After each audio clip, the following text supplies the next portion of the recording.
Bismillahirrahmanirrahim. Kita akan mulai pertemuan ke-6 ya, mata kuliah ekonometrika. Di dalam pertemuan ke-6 saya menyampaikan sebagaimana RPS ya, kita akan belajar ya, tentunya terkait dengan apa sih? Nah, ya sebenarnya hari ini ya pertemuan ke-6 ini adalah cikal bakal tentunya ya. Saya sampaikan cikal bakal kalian melakukan analisis dalam sebuah statistika menggunakan yang namanya hipotesis. Ya. Hari ini terkait dengan uji hipotesis ya di sini. Nah, utamanya di sini kita akan belajar uji hipotesis ya. Yang akan kita pelajari satu dulu sebenarnya materinya itu uji hipotesis terkait dengan proporsi. Ya. Ini untuk rata-rata minggu depan dan standar deviasi juga minggu depan ya.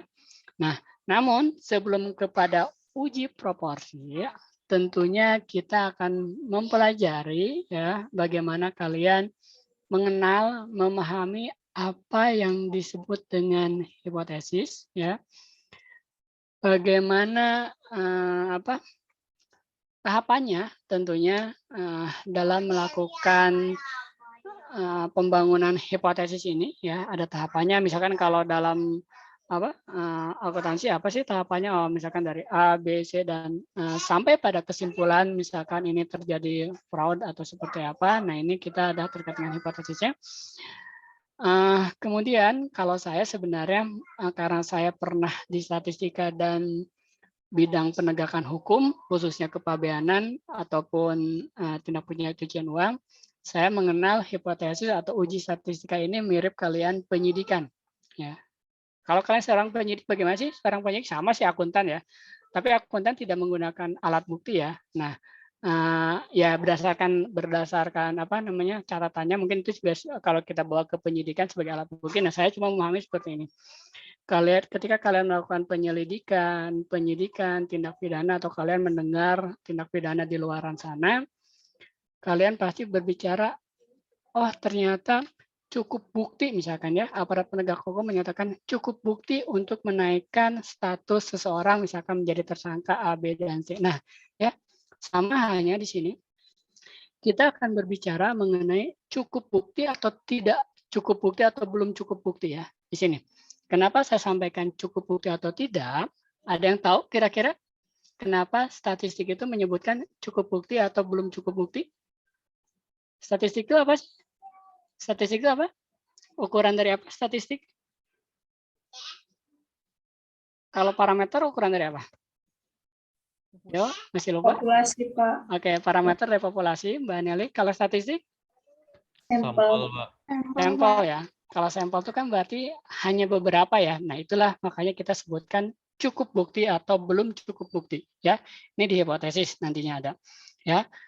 Kemudian kita akan mengenal namanya tes statistik. Apa sih ini tes statistik? Nah, ya.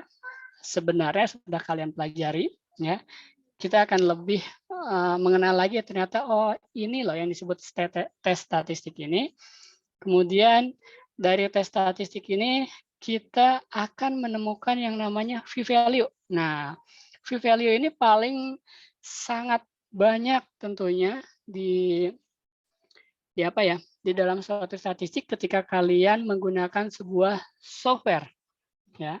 Software itu pasti dia mengeluarkan langsung yang namanya p-value. Sehingga kita tidak usah lagi menghitung tes statistik dan lain-lain ya. Cukup menggunakan p-value, nanti akan ada keputusannya. Cukup bukti atau belum cukup bukti. Namun, sekali lagi, karena kita di lingkungan pendidikan tentunya ya, kalian harus mengetahui tuh, di belakang p-value ini ada apa.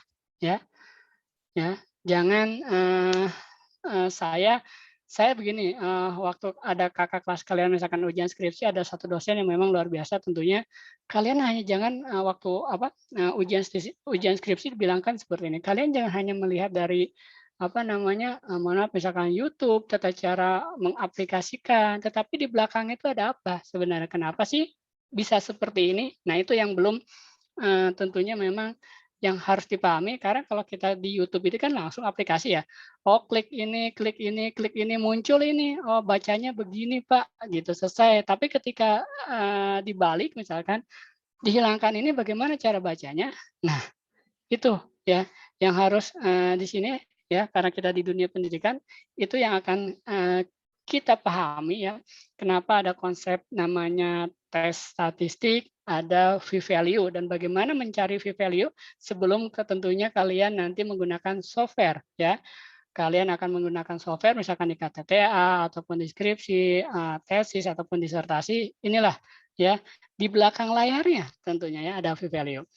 Itu. Nah, dalam hipotesis tentunya ada dua macam sebenarnya, yang paling lazim yaitu uji kita satu arah. Nah ya, apa sih satu arah itu? Kemudian aja uji dua arah. Ya, ini yang akan kita pelajari sampai saat ini ya terkait dengan uji hipotesis. Ya, selama kurang lebih 3 SKS ke depan, 150 menit. Ya, kemudian sebenarnya di buku Triola, tapi ininya kemungkinan kurang tepatnya. Ini chapter 81 sampai 83, tapi subbabnya ada di 83 berapa ya di ujungnya. Nanti kalian bisa dilihat di Triolanya, namun hanya sampai pada uji proporsi ya. Untuk kali ini hanya sampai pada uji proporsi. Sekali lagi, kalian pada kesempatan ini belajar 3 buah parameter. Masih ingat? Yaitu ada P, ya, ada mu, ada ragam. Ya, ini yang kalian pelajari ada 3. Nah, sehingga nanti UTS ya paling tidak berkutik di sini saja ya. Apakah dia menyatakan proporsi, apakah dia menyatakan min, ataukah dia menyatakan sigma atau ragamnya. Ya. Nah, hari ini kita terkait ini saja yang akan kita pelajari. Ada yang ditanyakan sebelumnya? Ya, sebelum tentu kita lanjut ke 3 SKS atau misalkan ada yang protes, Pak, jangan menggunakan Zoom terus dong, gitu kan. Selama 3 SKS kita saya hampir tiap ini selalu Zoom ya, menggunakan full karena memang bahannya, materinya cukup ya banyak, dan mudah-mudahan artinya bukan hanya masalah banyak bahannya, namun mudah-mudahan ini tersampaikan seperti itu. Ya, ada yang ditanyakan pertemuan sebelumnya? Atau sudah cukup jelas, kita lanjut ke pertemuan 6. Ini pertemuan sebelumnya, ya. Atau ada yang tanyakan pertemuan setelahnya, silakan ya. Oh, yang sudah baca khatam bukunya, silakan. Ada? Belum? Belum ya? Kalau ada yang ditanyakan, saya langsung silakan ya. Sekali lagi memberikan kesempatan ya untuk diskusi. Tidak perlu menunggu saya selesai menyampaikan slide per slide-nya. Baik, kita akan lanjutkan. Tugasnya sudah semua ya. Kita akan coba bahas jika ada kesempatan di akhir di akhir materi.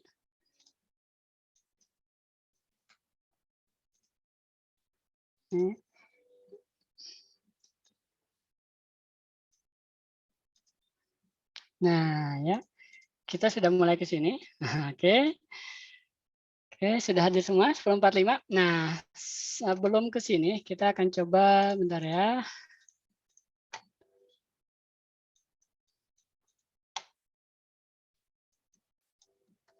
Apa itu hipotesis? Kita diskusi dulu. Oke, apa hipotesis? Bahwa bagaimana tahapan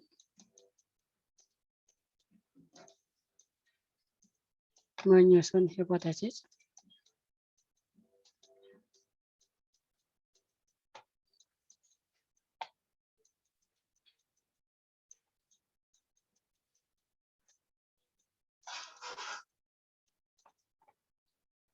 Di sini uraiannya lah ya.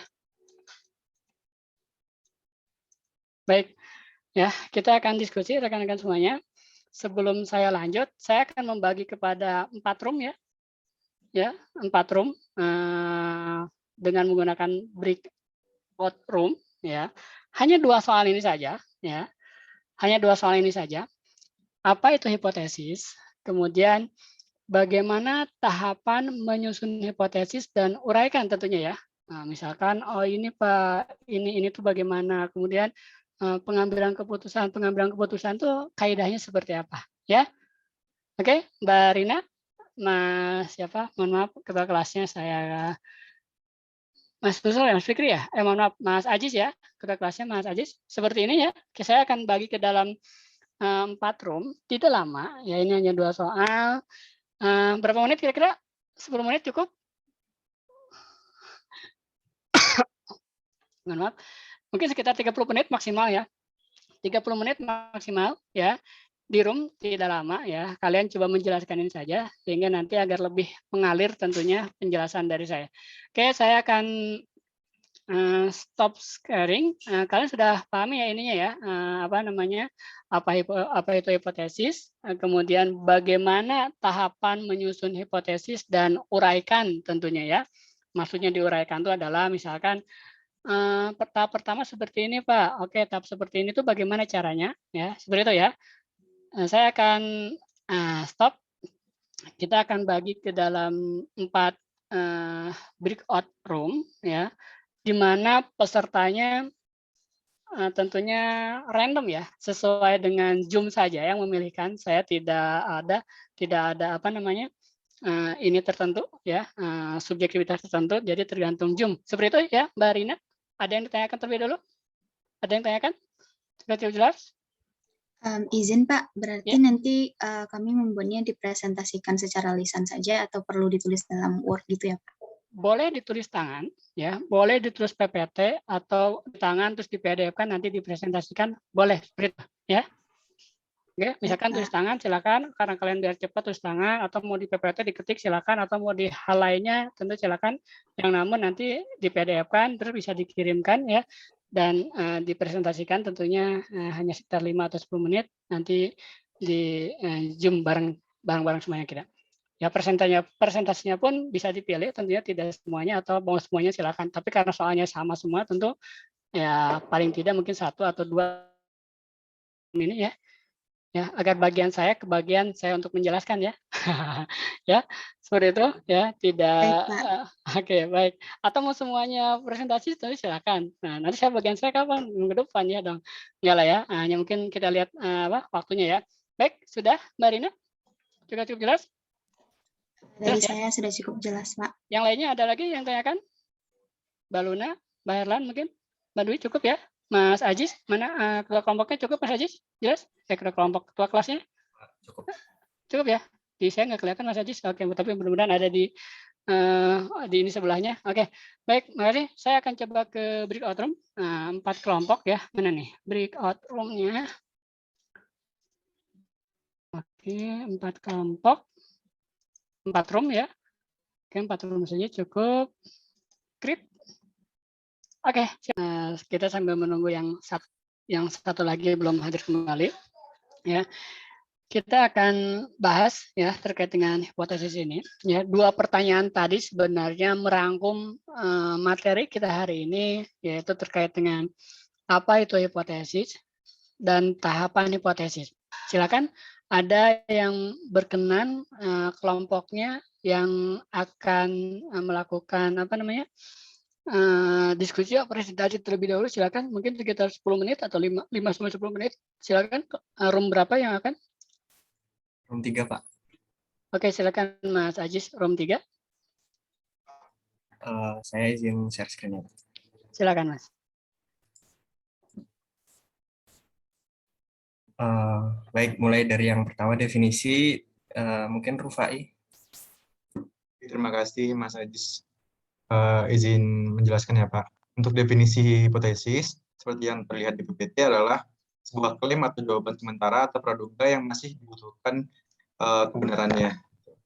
Terus hipotesis dalam statistika adalah dugaan mengenai properti populasi seperti ada di sini proporsi, penggambaran MP, dan ada mean, dibandingkan mu, dan standar deviasi dibandingkan sigma. Selanjutnya akan saya kembalikan ke Mas Ajis lagi. Baik, untuk yang kedua tadi ada tahapan menyusun hipotesis. Yang pertama menentukan masalah, lalu merumuskan hipotesis awal dan alternatif H0 dan H1, lalu melakukan uji statistik, yang selanjutnya menentukan critical region dan critical value, lalu kita menentukan keputusan apa itu tolak H0 atau gagal tolak H0, dan yang terakhir mengambil kesimpulan bahwa hipotesisnya benar atau salah. Yang pertama, menentukan masalah. Di sini kami ambil contoh, misalnya PT Batam menyatakan bahwa seluruh produk sepatunya dapat awet hingga 10 tahun penggunaan. Lalu tahap kedua merumuskan hipotesis awal bahwa seluruh sepatu bertahan 10 tahun. Nah, hipotesis alternatifnya bahwa tidak seluruh produk sepatu bertahan 10 tahun.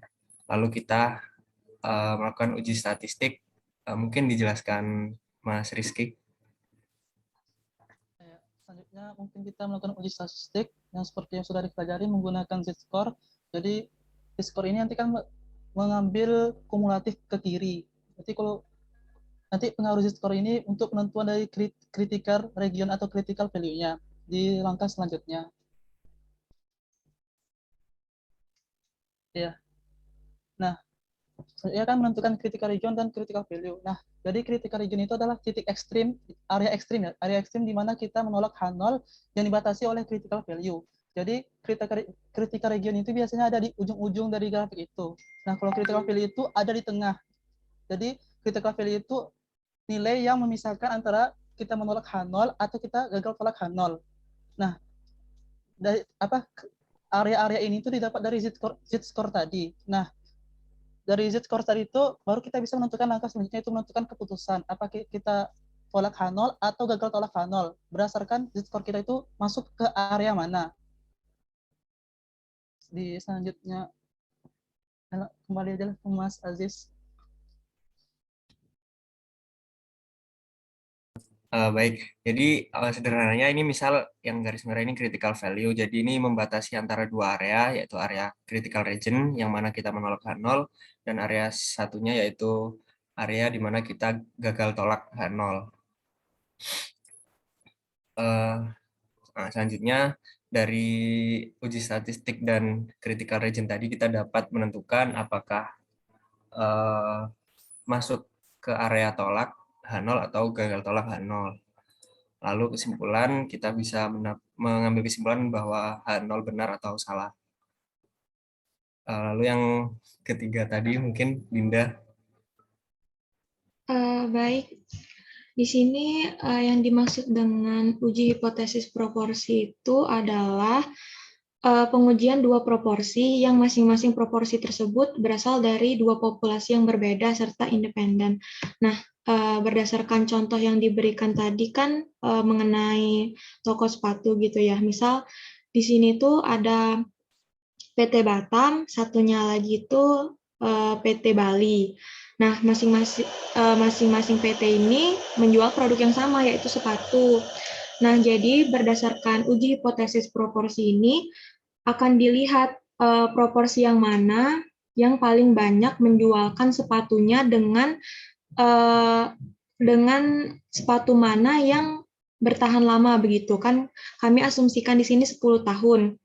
Misal PT Batam memiliki sampel pelanggan yang misal sampel pelanggannya itu ada 10 orang yang berhasil membuktikan bahwa PT Batam ini menjual sepatu yang awet sampai 10 tahun. Sedangkan di PT Bali itu hanya 5 sampel orang yang bisa dibuktikan memakai sepatu dengan keawetan selama 10 tahun. Jadi di sini itu uji hipotesis proporsi yang dilakukan oleh PT Batam itu berhasil karena proporsinya itu lebih banyak daripada PT Bali begitu.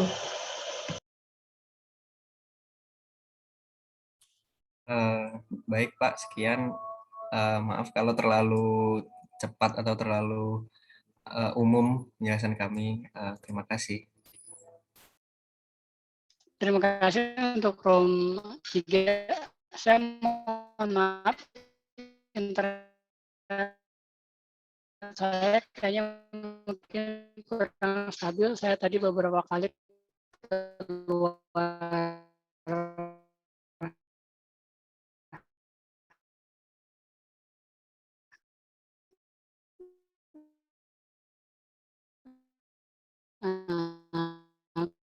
pelempar dari Zoom ya, mudah-mudahan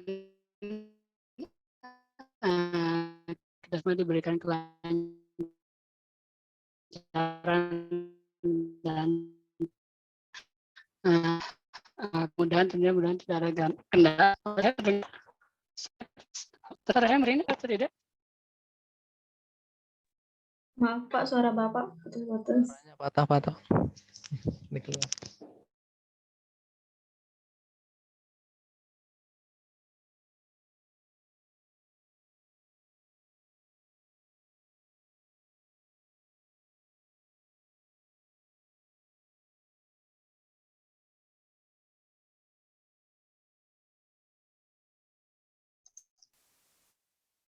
Cek suara saya terdengar.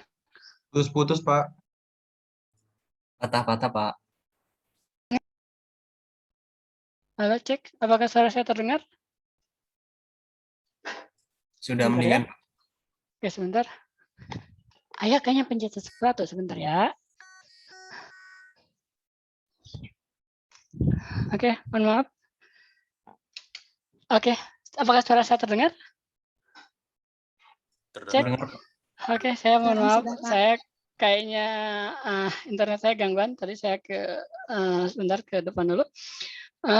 Baik, terima kasih. Adakah yang ditanyakan untuk yang room lainnya terhadap room 3? Terkait dengan apa itu hipotesis dan tadi apa namanya prosedur ya, bagaimana cara menguji hipotesis? Ada?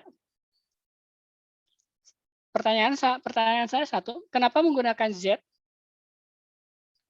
Dari proporsi tadi, kenapa menggunakan Z?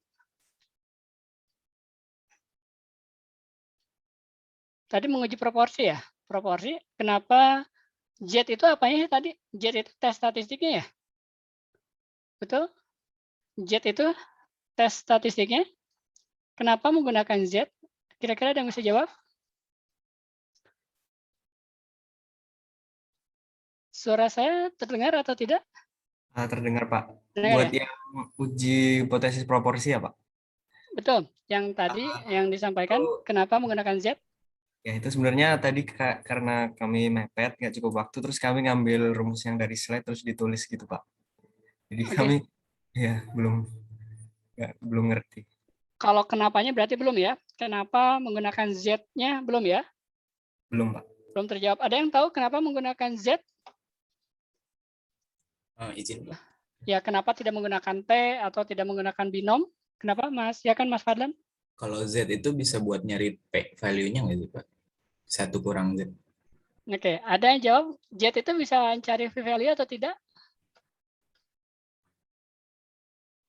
Ya, pertanyaan saya satu tadi, kenapa dia Z? Kemudian pertanyaan Mas Fadlan lanjutannya, Z itu bisa mencari p-value atau tidak?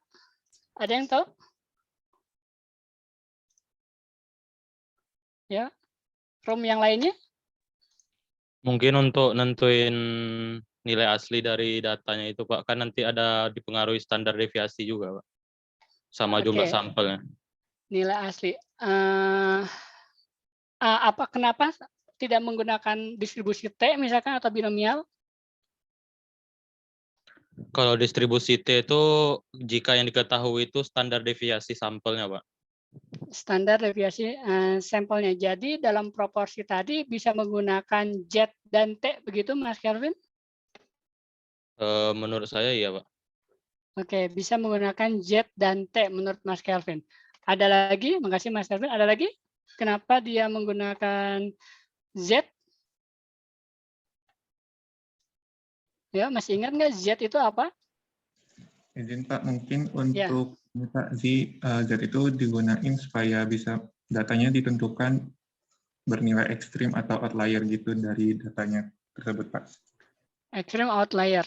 Oke, makasih. Ada lagi? Ada lagi? Nah, misalkan ada pertanyaan nih, kayak tadi kan contohnya pakai apa tuh? Misalkan PT apa 10 tahun sepatunya. Nah, kan kalian sudah belajar nih, ada Z, binomial, ada T. Nah, tiba-tiba kalian menggunakan Z gitu kan. Kenapa dia menggunakan Z? Kenapa dia tidak menggunakan binomial? Atau misalkan T, kenapa di sini menggunakan Z? Ada sesuatu mungkin?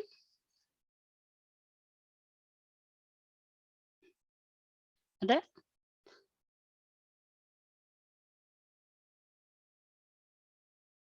Ini ya, kalian kembali ke pertemuan keempat. Ya, kembali ke pertemuan keempat. Screen sharing saya terlihat. Ya, nah ini why, kenapa kalian harus menggunakan Z? Ya, ketika tadi mereka ditanyakan proporsi, ya, ujung-ujungnya kan kalian menggunakan pendekatan ini kan, ya, ujungnya menggunakan pendekatan normal kan, Z kan tadi kan, ya. Kenapa dia menggunakan Z? Ya, ada suatu syarat tertentu yang harus dipenuhi ketika dia menggunakan Z. Z itu apa sih? Normal. Apa syaratnya normal? Satu ini, ya. Dua ini. Tuh. Ketiga, kalau dia binom, NP, NQ. Ini.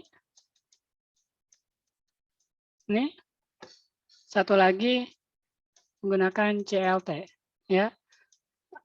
Senjata terakhirnya. Gimana? Kenapa menggunakan ZN? Ini nanti akan berkaitan ketika menggunakan tes statistik, sehingga kalian tidak keliru atau tidak salah dalam mengambil keputusan. Ketika saya punya kasus seperti itu, saya nanti menggunakan T, binom, atau Z ya, misalkan seperti itu. Oh, saya menggunakan Z saja. Tapi sebenarnya, ya misalkan requirement-nya tidak dipenuhi, ininya tidak dipenuhi, tidak bisa dia menggunakan Z. Z itu dia akan bisa dipergunakan blue ya kalau requirement-nya dipenuhi. Kalau requirement atau syarat-syarat ininya tidak dipenuhi, kalian menggunakan sebaran aslinya. Sebaran aslinya kalau tadi misalkan peluang sukses, sukses itu misalkan 10 tahun, tidak sukses misalkan atau kurang dari 10 tahun misalkan, ya, kurang tuh, ini sukses lebih dari 10 tahun, maka ini binom, ya, pakai peluang binomial. Ya, seperti itu. Ada yang ditanyakan?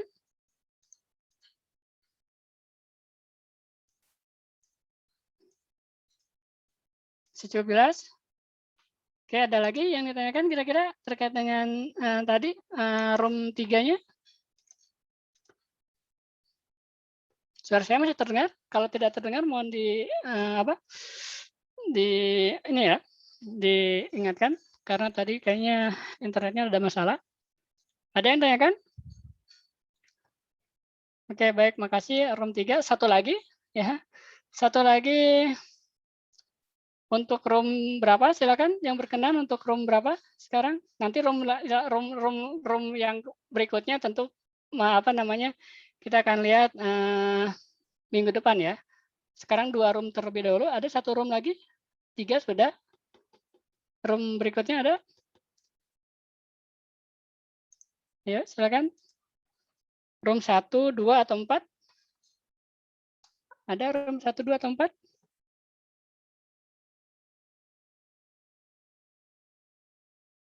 Ada room 1, 2, 4?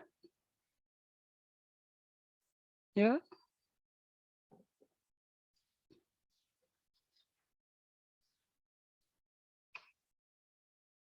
Ada room 1, 2 atau 4? Ada yang berkenan? Room 1, 2 atau 4? Silakan.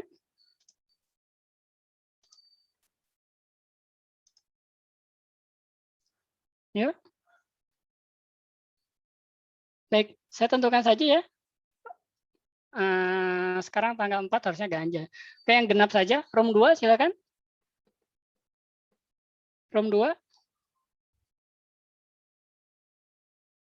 Room 2 silakan. Room 1 dan 4 minggu depan ya, terkait dengan uji min sama uji ragam. Room 1 terkait min, room 4 terkait dengan ragam ya. Oke, minggu depan. Nah, sekarang room yang kedua.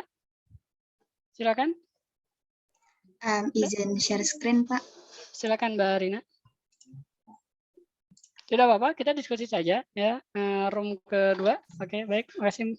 Silakan. Baik Pak, untuk room 2 sendiri itu anggotanya ada Diola Nopo, kemudian Gavin Tri Agustin, kemudian ada Lutfiah Dwi Afriani, lalu ada Priya Karahman, ada Rina Zulhan, kemudian ada Sylvie Aulia, dan juga Yagi David Ambarita. Nah, untuk slide selanjutnya, apa itu hipotesis, bisa dijelaskan oleh salah satu rekan saya, yaitu Sylvie.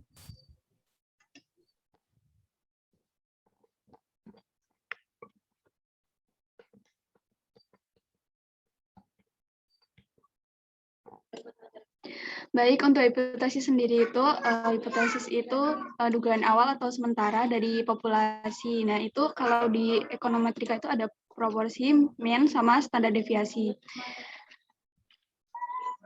Itu adalah hipotesis. Kemudian uji hipotesis sendiri itu prosedur standar untuk menguji dugaan awal atau sementara.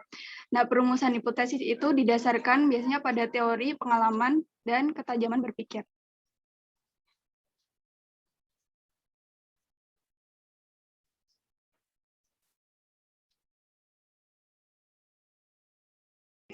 Selanjutnya, untuk tahapan penyusunan hipotesis bisa dibahas oleh Lutfiah.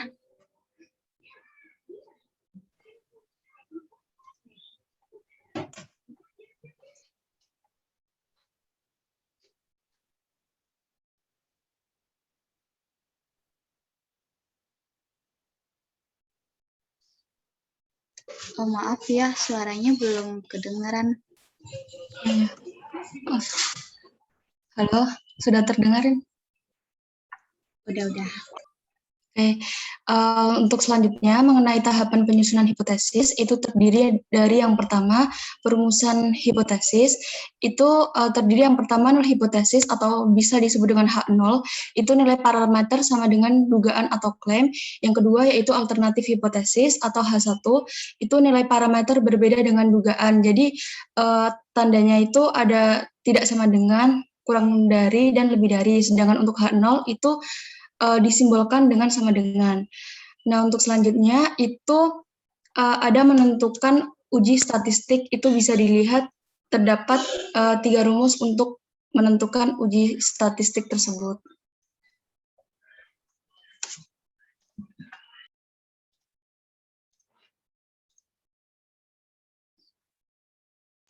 Baik, untuk tahapan 3 dan 4 akan dibahas oleh Priyaka. Untuk yang pertama yaitu menentukan critical region atau critical region dan critical value. Jadi critical region itu di mana semua himpunan data yang di mana menolak H0. Terus untuk critical value itu nilai yang memisahkan critical region yang dengan daerah yang menolak H0 tersebut. Lalu untuk menentukan value itu, jadi p-value itu probabilitas ekstrem dari distribusi sampling dengan asumsi H0 itu benar.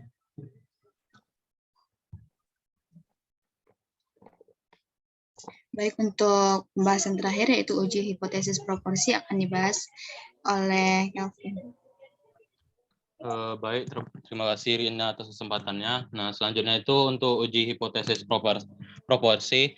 Nah, nanti misalnya tuh di sini kita kayak biasanya kan ini langsung masuk ke contoh aja ya, contoh nyatanya.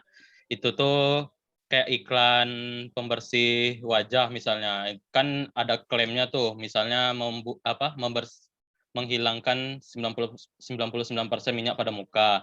Nah, jadi nanti untuk atas klaim tersebut nanti kita uji coba pada sampel. Nah, dari sampel yang kita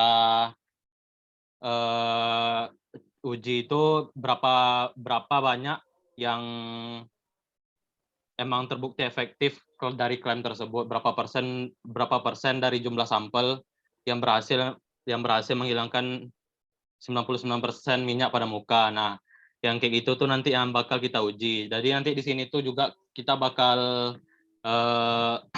bakal nentuin juga daerah untuk H1-nya atau daerah kritikalnya tadi itu tuh berdasarkan H1-nya besar dari, kurang dari, atau tidak sama dengan. Kalau untuk besar dari berarti nanti jadi rectile, kalau kurang dari berarti jadi left tail, Kalau tidak sama dengan berarti nanti jadi total. Jadi di sini nanti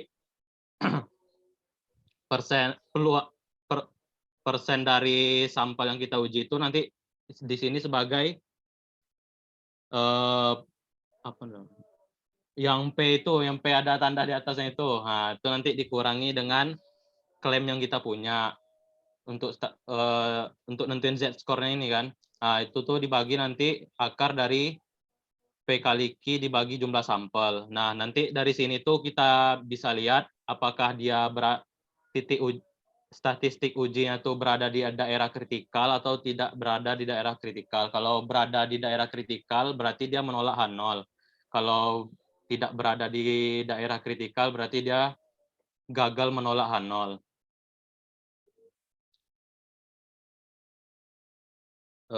Mungkin sekian dari room 2 bisa ditambahkan oleh Bapak. Terima kasih. Terima kasih Mas Calvin. Nah ini apa namanya? Apakah masih malu-malu atau tidak? Ini kan pertanyaan tadi ya yang saya sampaikan. Kenapa dia harus jet? Sebenarnya di sini sudah di room 2 sudah ada nih. Kenapa dia harus jet? Bahwa requirement atau syaratnya harus terpenuhi. Saya mohon izin untuk mendengarkan ajan terlebih dahulu di tempat saya. Ya, mungkin terdengar juga di tempat kalian. Mungkin sekitar 1 atau 2 menit ya. Saya mohon izin untuk mendengarkan ajan terlebih dahulu. Ya, terima kasih. Izin stop share juga, Pak.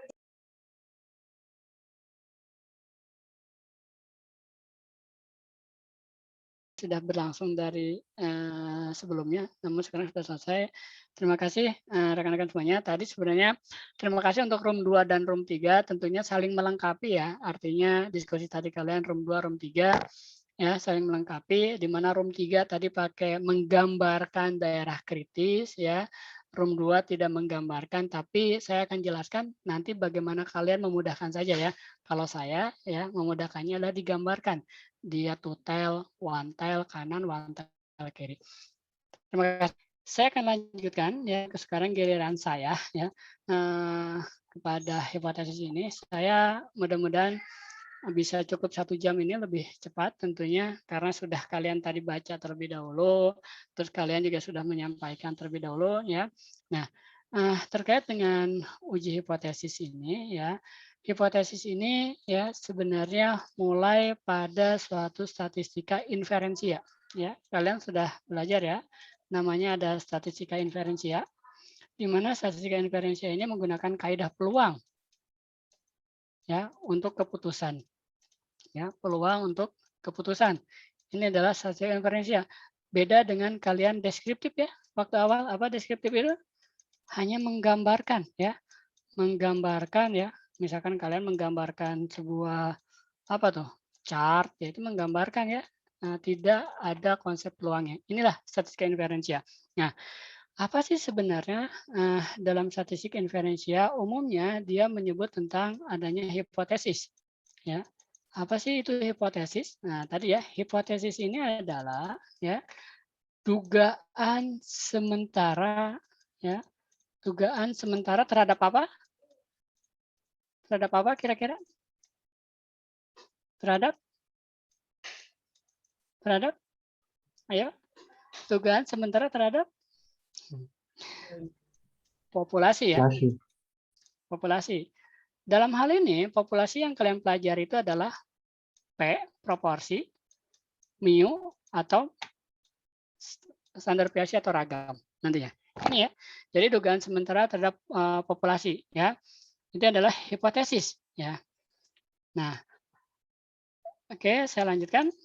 Hipotesis dugaan sementara terhadap populasi, misalkan tadi contoh ya, bahwa PTA misalkan mengklaim bahwa sepatunya kuat sampai 10 tahun, misalkan tadi seperti itu. Nah, itu apakah proporsi atau min atau ragam? Kalian bisa tahu tuh, oh berarti kalau dia menyatakan dia kuat sampai 10 tahun, kalau menurut saya dia rata-rata min ya, yaitu bahwa kekuatan sepatunya rata-rata rata-rata minimal 10 tahun ya. Tadi lebih dari 10 tahun itu menurut saya min. Tapi kalau ditanyakan misalkan pengguna sepatu merek ini kebanyakan adalah seorang pelajar, itu proporsi ya, berapa persen? Proporsi itu rata-rata bentuknya persen ya, itu adalah proporsi, ya. Nah, ini adalah sudah masuk kepada statistika inferensia, ya, hipotesis test, ya, test of significance umumnya, ya, sebutnya. Nah, kita akan ada 3 ya, P, proporsi, mu atau standar deviasi pada kesempatan kali ini. Ini beberapa penerapan dalam uji hipotesis, ya. Sebagai salah satu contohnya, ketika kalian divaksin lah sekarang, ya. Kalau vaksin kan ada yang menyatakan ya, bahwa tingkat efektivitasnya misalkan vaksin A adalah 80%. Nah, ini kan disebutnya proporsi ya, bahwa proporsi yang sudah dikenakan vaksin kemudian tidak terjangkit penyakit adalah 80%. Ini adalah uji proporsi, yaitu terkait dengan medicine misalkan vaksin, atau di research and development yang lainnya misalkan ya, contohnya adalah saya contoh aja, misalkan saya contohnya di sini saya ngambil contoh ya, siapa yang Mas Satria deh. Mas Satria kira-kira kalau beli mobil suka mobil seperti apa Mas Satria? Jeep, SUV atau MPV? Jeep kali ya Pak. Jeep itu contohnya. Misalkan saya ngambil contoh beberapa kali, nah nanti diketahui nih, oh ternyata kebanyakan orang Indonesia ya rata-rata memilih mobil Jeep. Nah, itu misalkan min ya. Mobil Jeep misalkan dari 50 responden 30-nya adalah Jeep ya.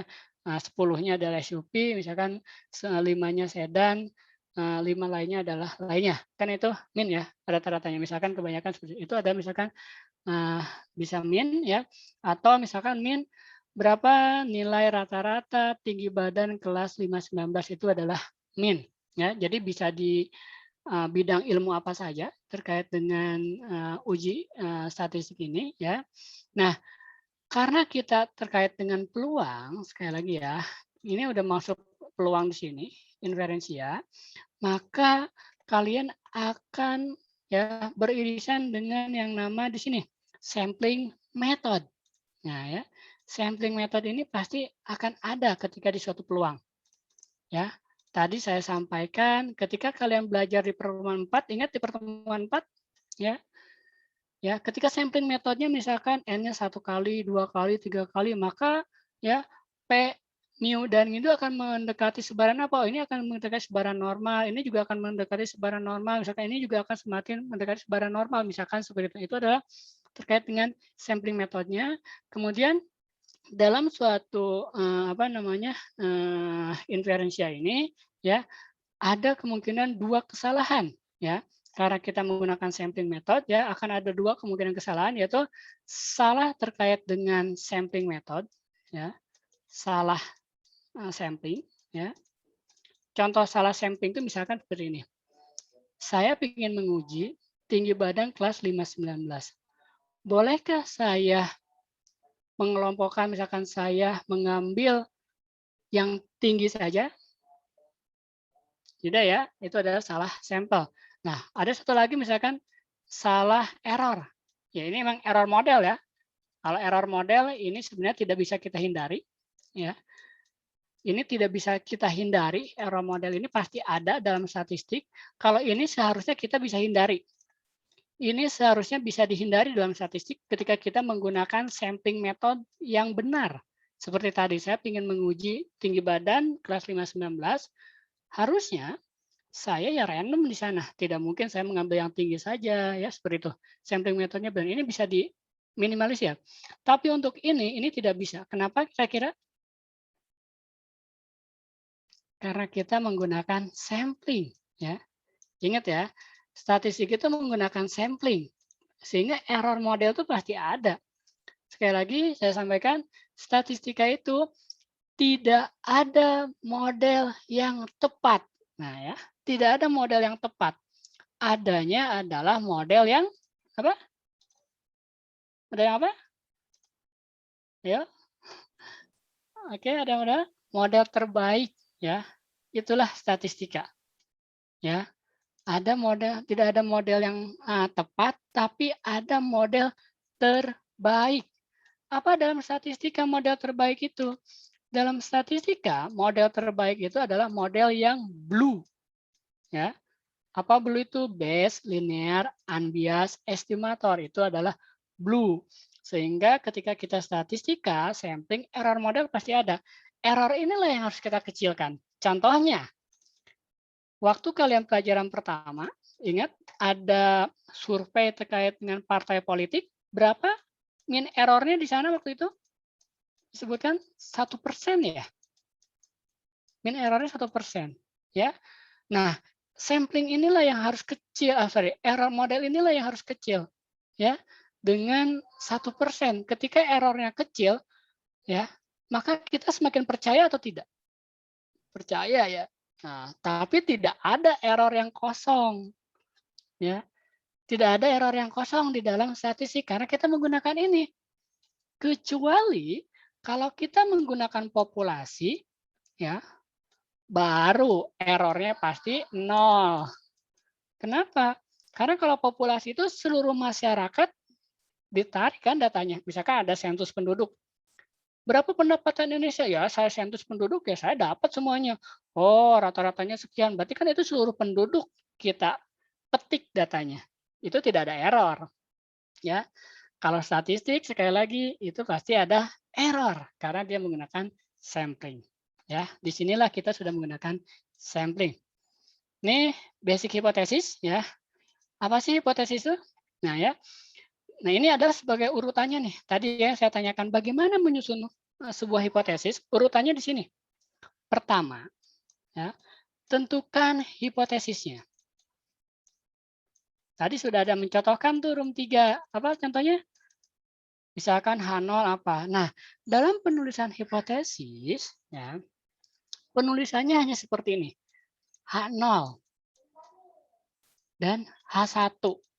Atau biasanya juga ada yang jemput HA. Ya, hipotesis alternatif. Tapi tidak ada, sekali lagi ya, saya biasanya mereview untuk skripsi tidak ada disebutkan misalkan H12, H13, H5, walaupun misalkan hipotesisnya banyak, tidak ada sampai H12. Tapi yang ada misalkan H0 ke 12. Ya, H1 ke 12. Seperti itu. Ya, ini. Ya. Ya, hanya ada hasil. Nah, H0 ini apa? Nah, sekarang kita definisikan.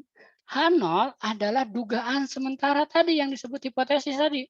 Dugaan sementara terhadap populasi. Terhadap populasi. Ya. Kalau ini alternatifnya. Oke. Itu tentukan hipotesis, ya. Dari hipotesis ini kita akan ketahui dia ujinya satu arah, dua arah, ya. Nah, uji dua arah H0-nya akan seperti ini nantinya. H0 dan H1-nya uji dua arah ya. Nanti dari hipotesis akan ketahuan dia ujinya satu arah atau dua arah akan seperti ini nih. Mohon maaf. Ya, misalkan ini H0, ini H1. Kalau dia dua arah, maka di sininya akan sama dengan, di sini sama dengan, ini tidak sama dengan. Itu dua arah. Kalau satu arah, di sininya lebih besar, di sini lebih kecil. Atau satu lagi, ini lebih kecil, ini lebih besar. Kalau saya gambarkan, makanya saya biasanya menggambarkan dua arah itu seperti ini. Nah ya. Nah, ini. Kalau satu arah, ya oke, ini satu arah, satu lagi satu arah. Oke, kira-kira ini sudah tepat saya menuliskan seperti ini atau ada yang keliru? Kira-kira? Oke, ada yang keliru tidak saya nulisnya? Ayo, tadi kayaknya ada tadi sampaikan. Ada yang keliru tidak saya nulis? Ada kurang dari sama dengannya ya Pak. Oh, betul, Mbak Noviana, betul. Ya, untuk H0 itu pasti di sini ada sama dengannya. Ini ada kecil dengannya. Kenapa? Ini akan berkaitan dengan rumus yang ada di tes statistik. Ya, nanti tahap keduanya kita tes statistik. Oke, ini seperti ini. Nah, untuk dua arah akan seperti ini. Ini dua arah. Untuk yang ini kiri atau kanan satu arahnya? Kanan ya, dia lebih besar. Ya, ini leftile ya, lebih kecil. Nah, yang biru-biru inilah disebut dengan critical region. Ini daerah penolakan H0. Ini critical region. Ini juga critical region. Ini juga critical region. Inilah yang disebut dengan daerah penolakan 0. Apa itu daerah penolakan 0? Daerah ketika tes statistiknya ada di dalam sini, maka dia tolak H0. Begitu. Ada yang tanyakan? Sudah cukup jelas?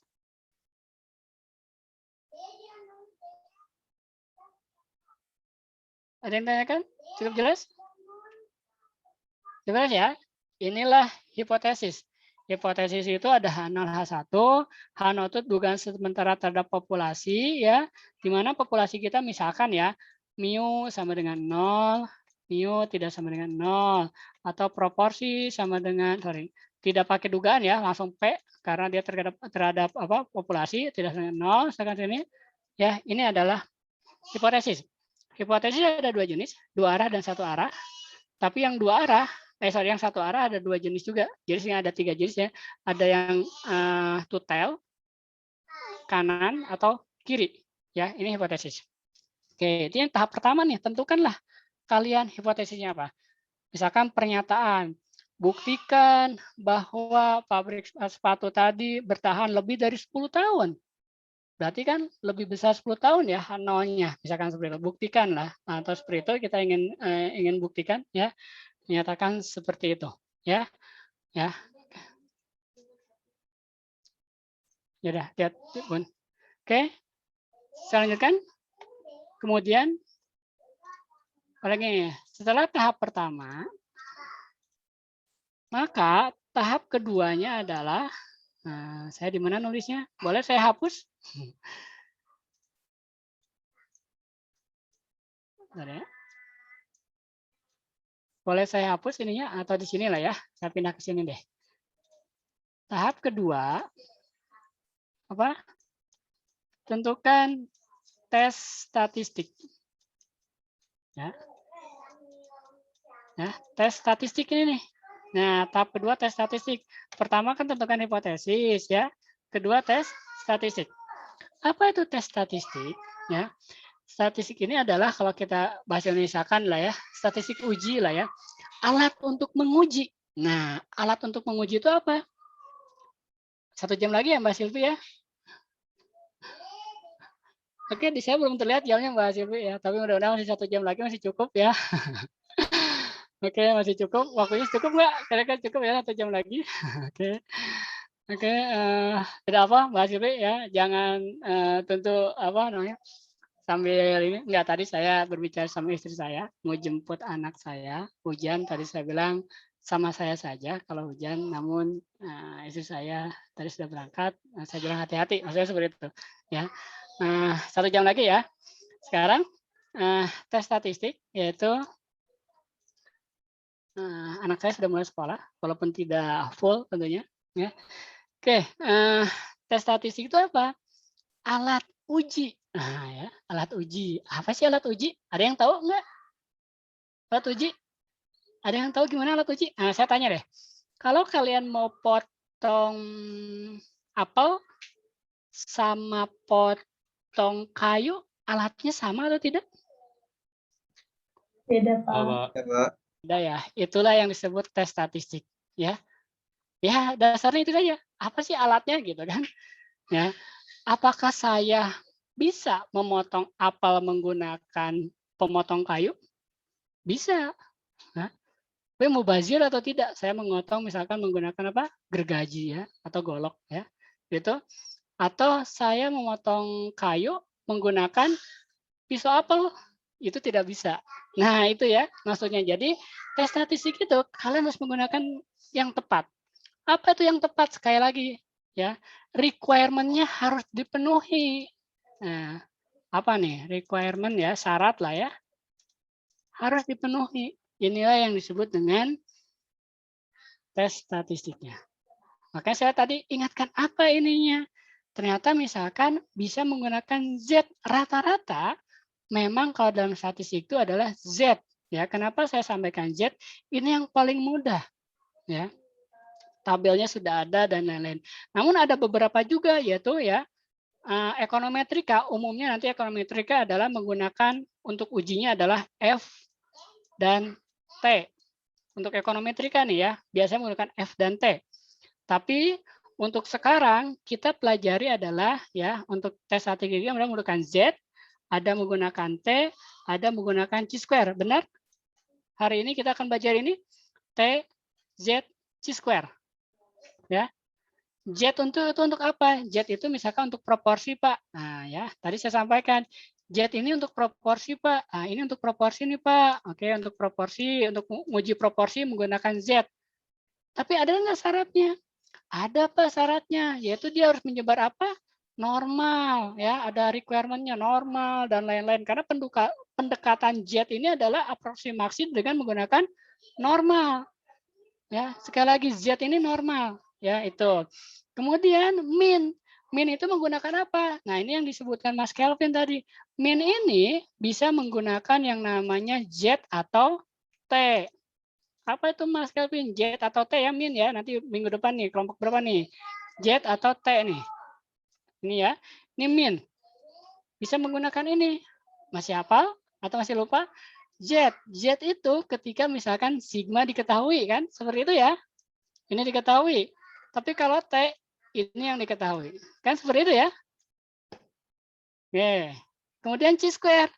Chi-square ini untuk menguji yang namanya, saya pakai warna apa lagi nih ya. Chi-square ini untuk yang menguji yang namanya ragam. Ini yang kalian pelajari ya. Itulah namanya tes statistiknya. Oke. Itu tes statistiknya. Ya. Ada yang tanyakan? Ya, ini adalah tahapan kedua tentunya ya. Ada yang tanyakan? Sudah cukup jelas? Cukup jelas ya. Oke. Kita nggak apa-apa, kita banyak diskusi ya. Tadi sebenarnya kelompok itu juga sudah menyampaikan kan ada requirement-nya segala macam kelompok 2, namun belum berani untuk menyebutkan, tidak apa-apa, tidak ada yang salah benar. Tentunya kita diskusi dulu ya. Salah benar nanti adanya di UTS ya. Ya, kalau di UTS baru salah benar. Kalau di sini sih tidak ada salah benar. Kita diskusi ya. Silakan. Tentu yang banyak diskusi malah banyak poin ya menurut Mbak siapa? Mbak Rina mungkin ya. Nah, nanti sama Mbak Rina mungkin dicatatnya. Oke. Kemudian langkah ketiga apa? Apa nih langkah ketiga? Apa langkah ketiga? Tentukan critical value dan significant levelnya. Masih hafal? Significant level itu apa? Nah, critical value, tentukan critical value. Apa sih critical value? Tadi ya, tentukan critical value-nya nilainya berapa. Nah, kalau saya mengasumsikan yang Z, ini ya, saya perjelas ya gambarnya. Ini ya, aduh gambarnya kok jelek ya. Maaf ya, kalau jelek. Nah, susah saya. Ini, ada yang bisa menggambarkan bagus? Ginilah lebih bagus. Oke. Nah, critical value itu ini. Ya. Tadi misalkan kalau dua arah, contohnya saya dua arah ya di sini ya. Nah ini ya, ini kan daerah penolakan ya, critical region ya. Ini critical region betul ya? Daerah penolakan critical region. Yang disebut critical value yang mana? Yuk. Yang mana? Batasnya itu bukan, Pak? Betul ya, Mas Calvin. Di sinilah pembatasnya disebut. Nah ya, inilah critical value. Kalian mencari nilai itu. Ya, mencari nilai critical value yang titik itu. Bagaimana mencari nilainya? Tentunya menggunakan tabel Z lebih mudah. Tabel T mudah. Ya. Kalau menggunakan binomial, ya yang lainnya tentu sulit. Oleh karena itu, makanya tadi menggunakan Z itu lebih gampang, tapi requirement-nya harus terpenuhi. Masih Mas Kevin ya. Ini ya, betul. Critical value ini. Dan tentukanlah significant levelnya. Berapa significant level itu apa? Ada yang tahu? CL. Gimana, Mbak?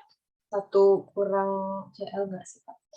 1 kurang CL. Betul ya, significant level itu kalau di statistik namanya alpha. Betul ya? Alpha sama dengan 1 min confidence level. Ya, betul? Masih ingat? Masih ingat ya. alfa disebutnya ya. Misalkan ya di soal ujilah ya bla bla bla bla bla dalam signifikan level alfa 5%. Nah kan ketika alfa 5% berarti critical levelnya berapa?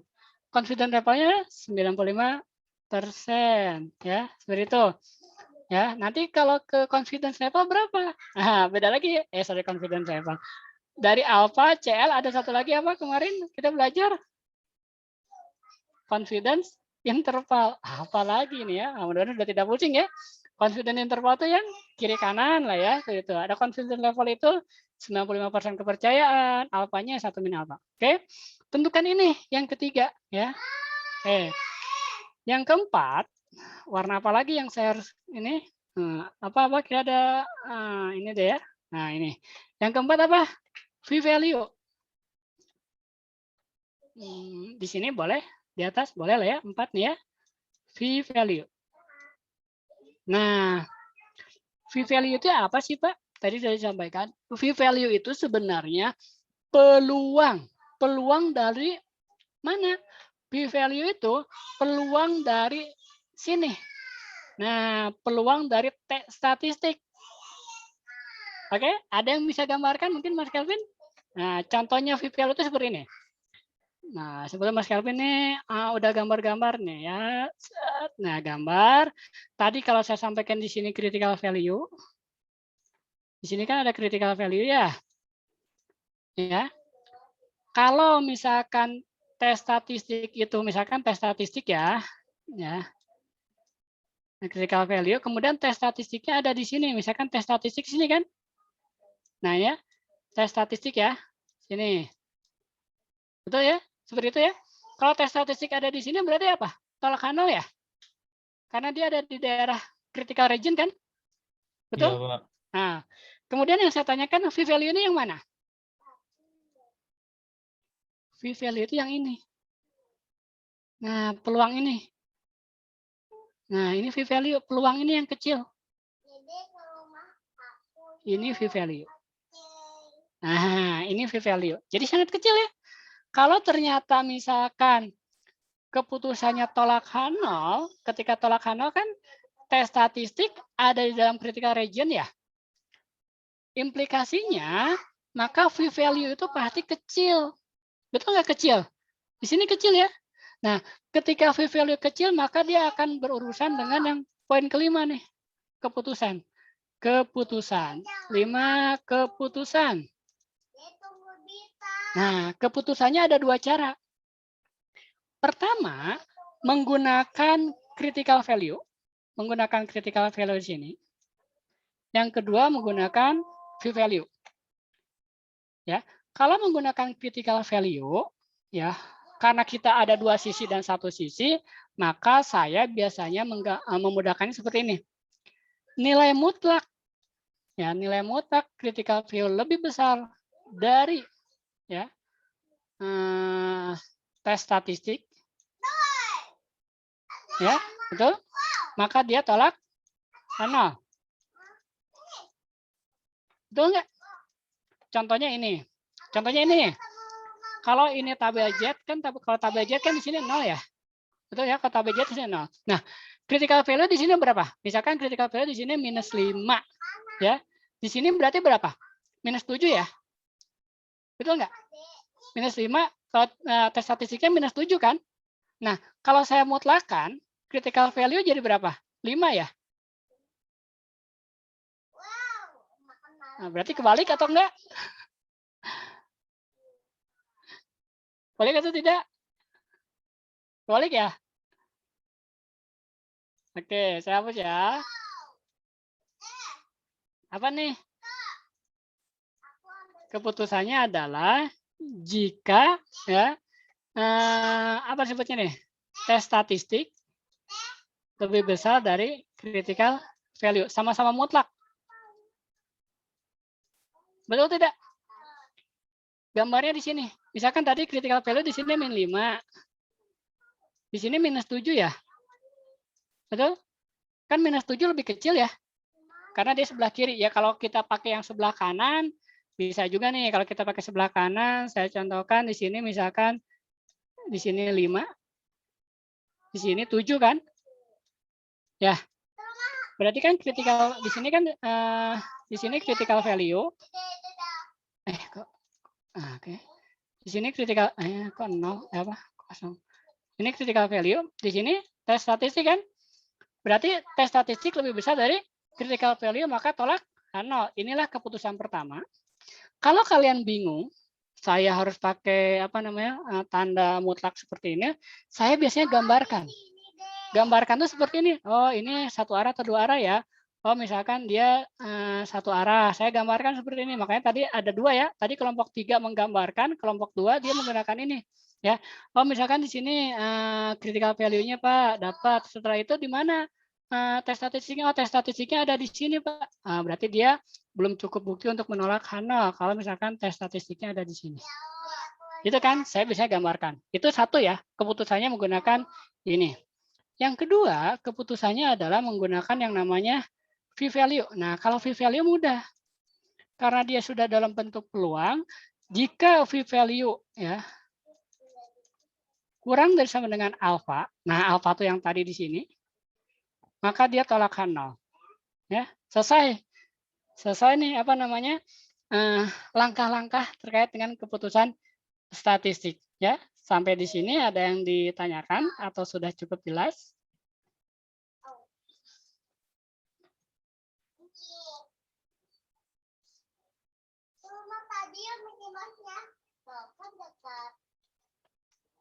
Ada yang tanyakan? Izin Pak, mau memastikan aja kalau signifikan level itu berarti sama kayak critical region gitu nggak Pak? Atau beda? Bentar ya, saya sambil screenshot. Sebentar. Saya ke portal dulu ya. Kemarin saya tidak bisa tutup portal. Bentar ya.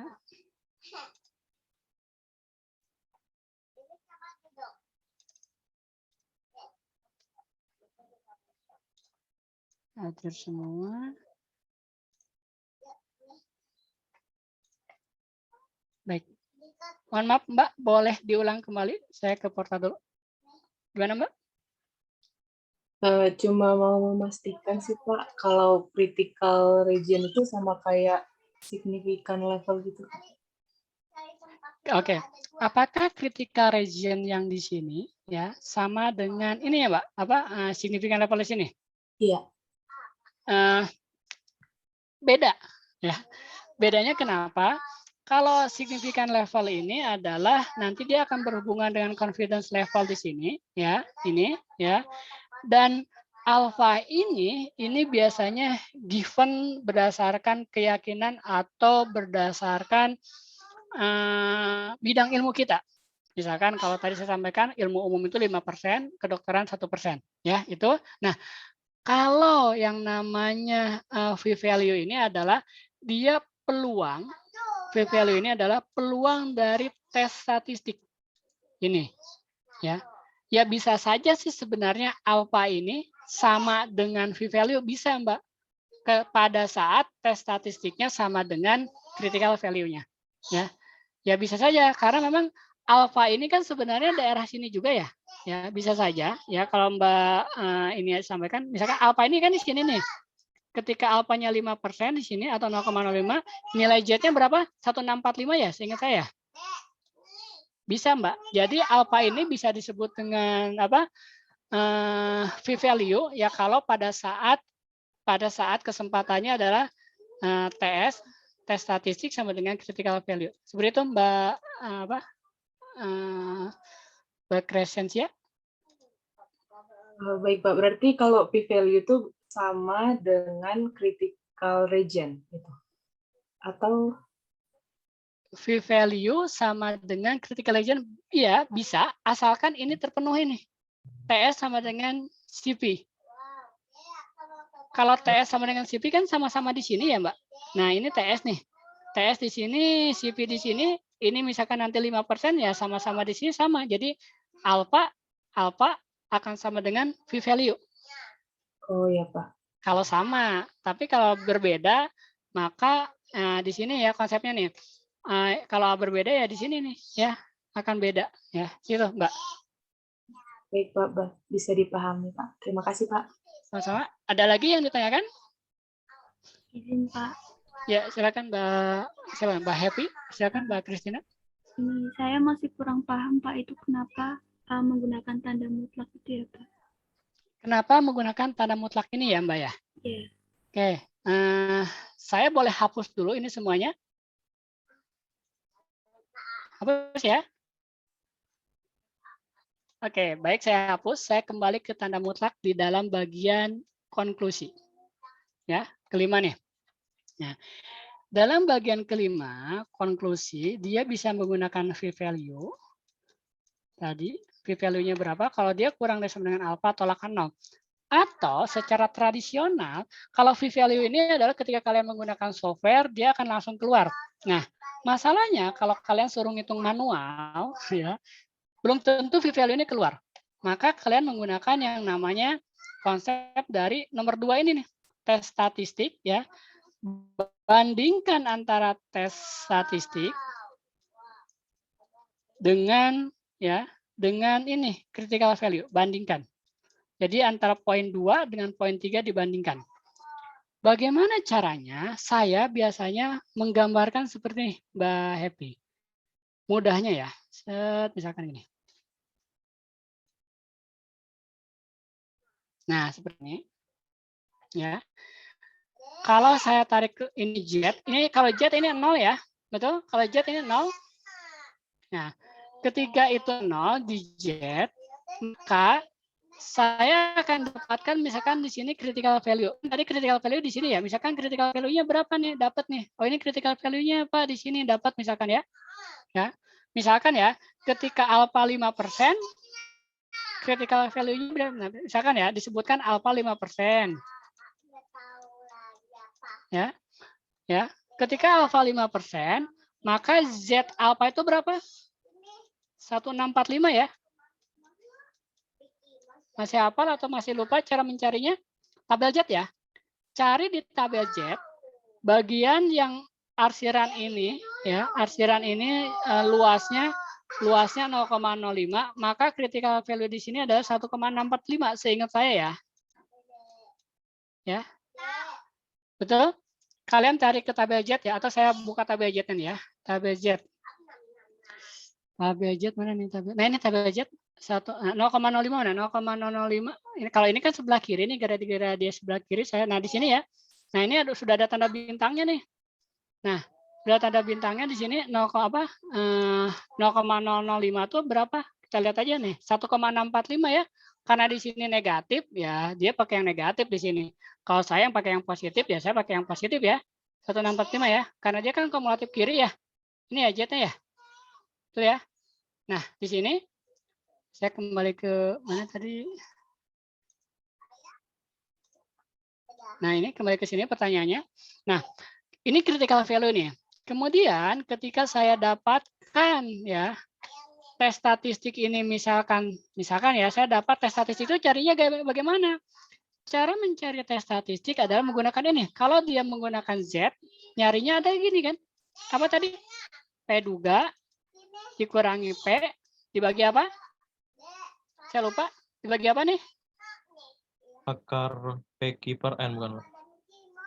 Akar PQ per N atau PQ dibagi N atau apa? Ada yang bisa bantu saya? Saya lupa. Akar P kali Q dibagi N. P kali Q dibagi akar N. Enggak N, akarnya semua. Oh, akarnya semua sini ya. Gitu ya. Betul? Ya. Nah, inilah Z-nya mencarinya menggunakan ini nih, tes statistiknya. Ya. Cara baca ini bagaimana?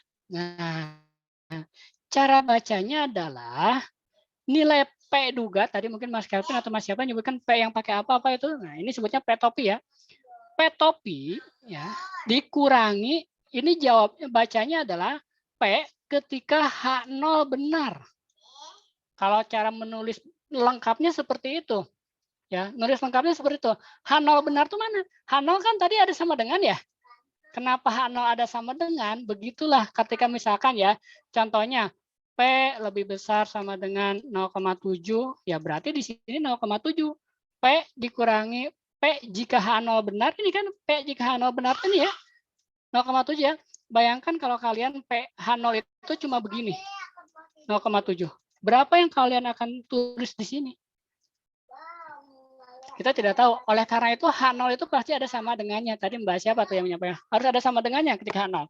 Nah ya, cara membaca Z ini adalah P, dugaan P, jika proporsi H0 benar dibagi ya ragamnya lah ini ya, dibagi ragamnya seperti itu. Dapat misalkan ya, saya ini contoh ya Mbak, misalkan saya dapat 1,8 ya. Ya. Mbak Evi seperti itu contohnya. Nah, 1,8 dari mana Mbak Evi kira-kira ada ya? Ya, kapan ada di sini ya? 1, berarti 8 ini kan ada di dalam region ya.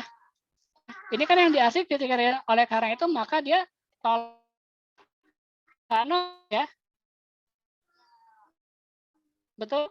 Nah, sampai sini bisa dilihat rekan-rekan semuanya, Mbak, ya ini tolak 0. Ini kalau saya gambarkan, sekali lagi saya mudahnya digambarkan ya. Nah, kalau saya digambarkan tadi kelompok 3 ya tidak digambarkan, maka saya akan buat seperti ini ya. Saya akan buat bahwa ya critical value atau di sini tes statistik ya. Ini kan tes statistik 1,8 ya. Dia tolak H0 ketika tes statistik lebih besar dari critical value. Betul nggak? Tes statistik lebih besar dari critical value, betul? Inilah tolak H0. Konsepnya kalau dia ke kanan seperti itu. Kenapa saya tadi mutlakan? Karena kalau kalian pusing misalkan dia ternyata area kiri yang ditanya di sini, ya, ini kan critical region nih. Maka bukan ini yang benar, tetapi apa? Minus ya, minus karena berarti TS ya kurang dari critical value, betul? Ya kan kalau sebelah kiri kan bentuknya seperti ini ya, statistik kurang dari critical, tapi kalau sebelah kanan statistik lebih besar dari critical value. Nah, kalau saya ngasih apa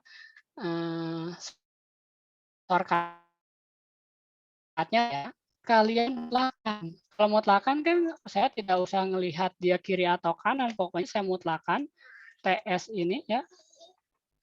Ya, kalian hukum mutlak tahu ya, negatif jadi positif kan gitu kan? TS dia pasti lebih besar dari CV kan, seperti itu Mbak Happy ya. Kenapa saya mutlakan adalah saya untuk mencegah kebingungan daripada mencari dia tail kiri atau tail kanan, seperti itu Mbak Happy. Ada yang ditanyakan kembali terkait dengan konsep saya sampaikan tadi kenapa harus dimutlakan atau yang lainnya, silakan. Baik Pak, bisa dipahami, terima kasih Pak. Sama-sama. Ada lagi yang ditanyakan? Nah, saya udah selesai nih sebenarnya ya, tinggal ke bagian aplikasinya ya. Sehingga kalian dari sini sudah mengetahui ya tes statistik itu apa ya dan lain-lain seperti apa. Oke, ada lagi yang tanyakan, cukup jelas? Saya lanjut ya. Nah, udah di sini semua, saya tinggal ngulang-ngulang nih. 30 menit lagi. Mana tadi mau diingatkan Mbak siapa tadi ya, saya lupa. Mbak. Oke, kalau yang tanyakan silakan ya. Mbak Luna yang tanyakan, Mbak Luna. Mas Ajis, cukup? Oke, ini nah ini kan inferential statistik, dia sudah menggunakan namanya sampel. Namun di sini disampaikan bahwa ya jika n-nya kecil, mana nih ya?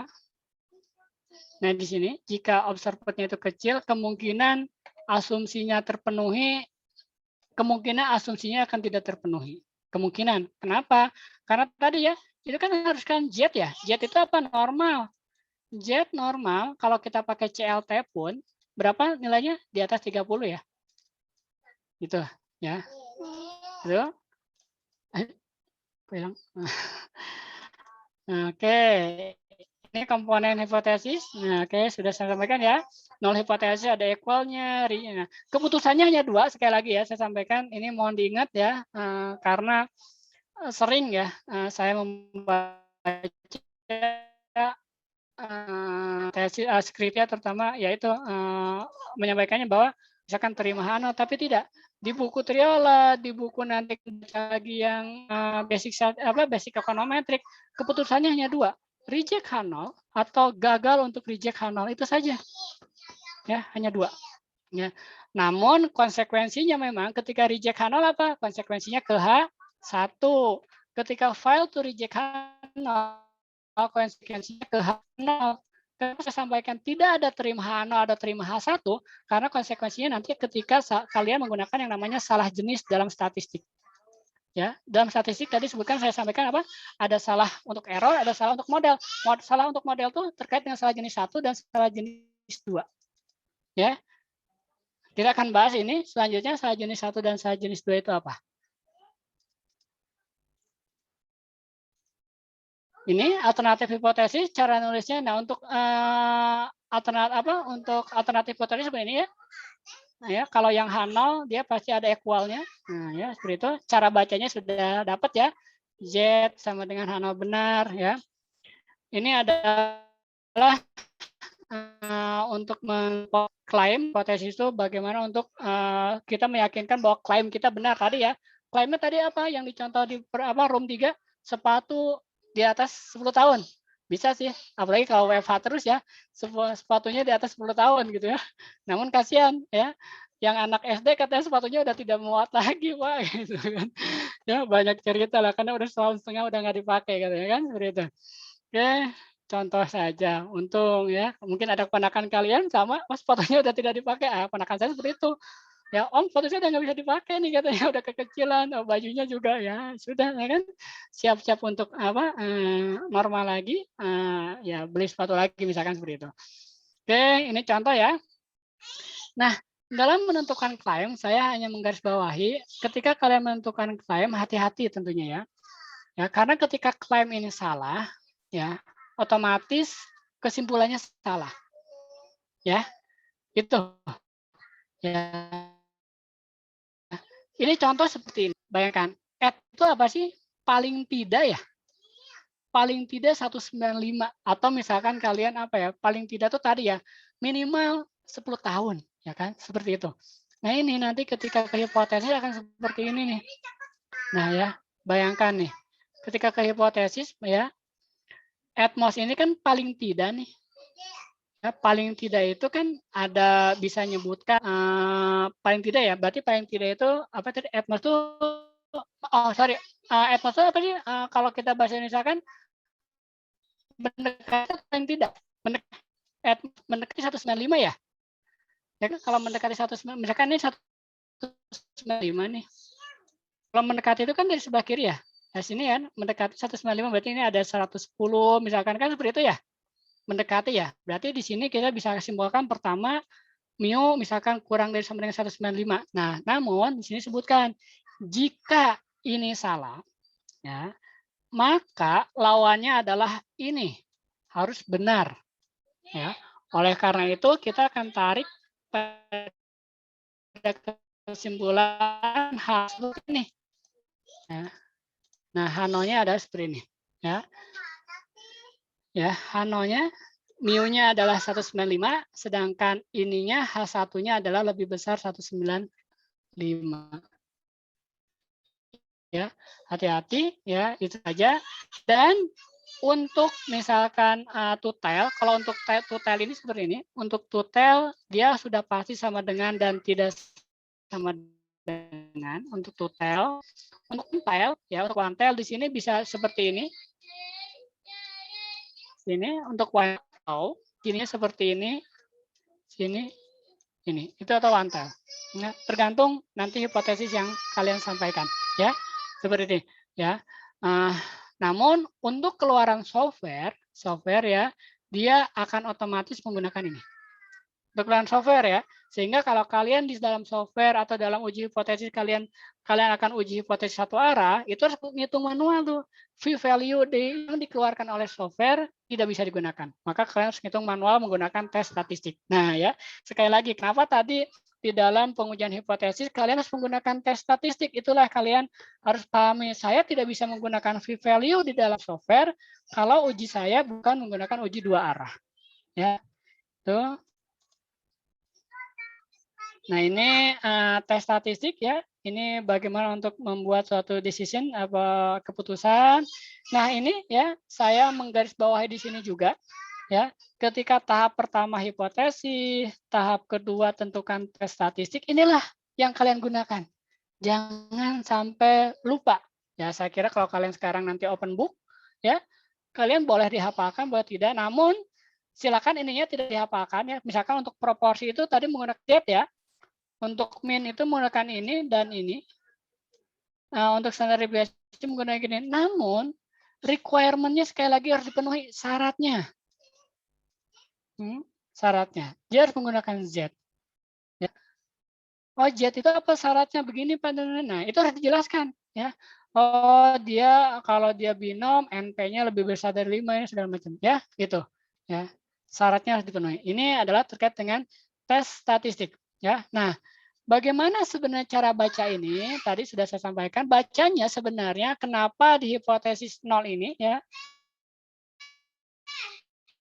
Dia pasti ada sama dengannya besar dan lebih kecil. Yaitu ke sini konsepnya. Nah, ini ke sini konsepnya yaitu nilai dugaan ketika H0 benar. Sama di sini ya. Mu ketika H0 benar. Ini proporsi ketika H0 benar. Mu ketika H0 benar. Mu ketika H0 benar. Maka rumusnya seperti ini. Ada yang ditanyakan sampai di sini cukup jelas kenapa tadi salah satunya apa namanya H0-nya harus ada sama dengannya. Cukup jelas? Ada yang keluarkan Mbak Rina? Di tempat saya ada 29 atau 28 mahasiswa. Ada kendala? Iya, Mbak Rina? ya, Pak, sepertinya sedang ada kendala jaringan, Pak. Nanti saya coba cek dahulu ya, Pak. Baik, makasih Mbak Rina. Oke, adakah kritik buat saya? Pak, jangan pakai Zoom terus. Aduh, saya juga agak bingung ini. Mau pakai WhatsApp saja? Atau mau seperti apa? Karena ya apa menyesuaikan dengan materi sebenarnya ya. Saya lanjut ya, kalau ada kritik boleh silakan nanti misalkan Pak Zoom silakan. Oke, saya lanjut. Ini contoh-contoh saja ya. Nah, ini contoh proporsi ya. Namun di sini tentukan dulu nih. Mana nih ya? Tentukan bahwa dia dipenuhi ya, bahwa dia normal. Nah, kalau di sini sudah dijelaskan untungnya. Di sini sudah dijelaskan untungnya apa nih? Nah, ini menggunakan nah ini normal ya, pendekatan normal dari binomial. Ya, walaupun dia binom, tapi sudah dijelaskan atau diasumsikan seperti ini ya gini ya. Kalian harus menggunakan ini. Kalau tidak ada ya kalian menggunakan binom. Binom ya tulis dengan menggunakan binom. Binomnya apa? Kalau kalian menggunakan binom, waktu itu apa? Binom mengikuti sebaran apa binom? Ya cari di situ ya berdasarkan distribusi diskrit binomnya. Ya, nah itu agak susah ya. Bukan agak ya saya bisa sekali lagi ya. Bisa namun susah saja seperti itu karena tabelnya kan tentu rumusnya dan tabelnya masing-masing binom ya. Nah, ini contohnya ya, PP duga dan lain-lain ya, dapat ya. Nah, ini cara mencari critical value-nya ya. Sudah saya sampaikan tentunya critical value. Kemudian nah critical region ya. Critical region itu yang mana ya? Ini signifikan level persen.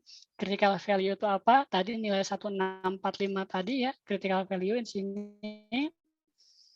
Nah, ini untuk yang kiri dan kanan, ya, ya, area to the left, area to the right, area apa, twice-nya, kiri kanannya, ya, ini adalah untuk v-value. Ini kalau v-value kecil, kemungkinan kita null hipotesis ditolak, ya, sekali lagi ya, kalau v-value kecil, kemungkinan v-value ditolak, betul. Ini prosedurnya jika menggunakan sprint. Mohon maaf. Halaman berapa tadi saya?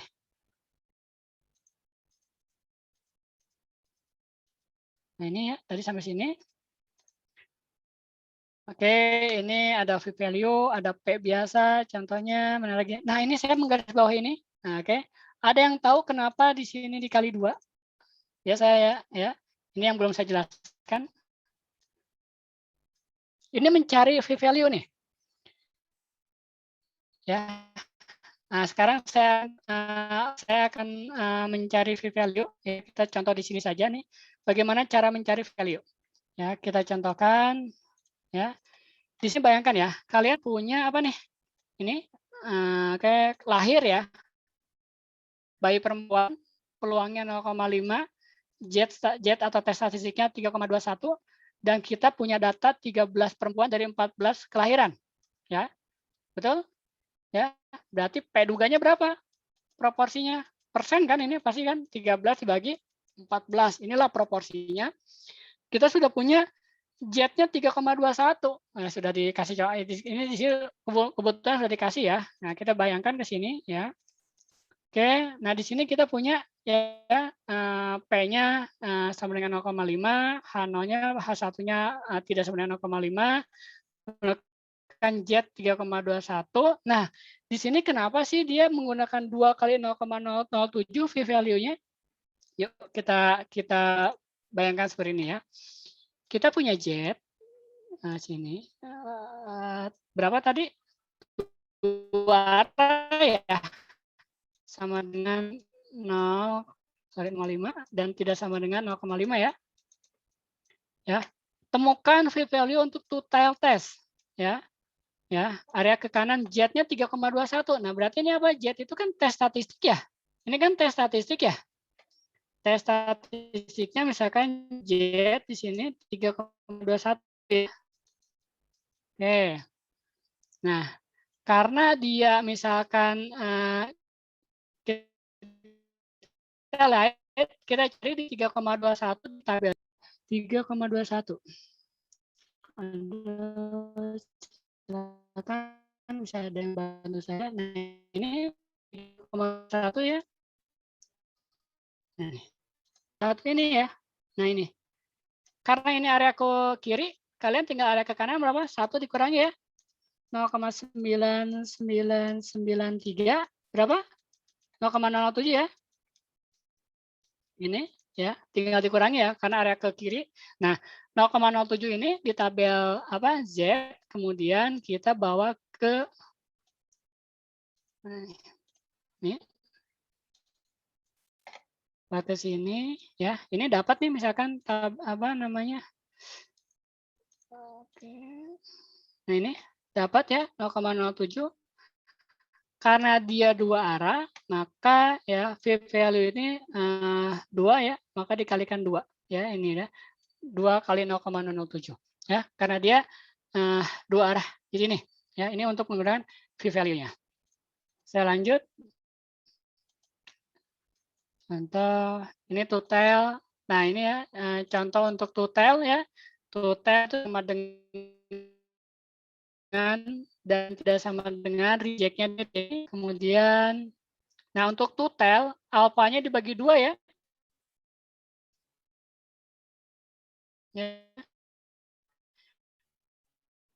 Alfa bagi 2 ya, lihat dari H1-nya. Nah, sampai sini kita sudah dapat nih ya, kita bisa reject null hypothesis atau fail to reject hypothesis null.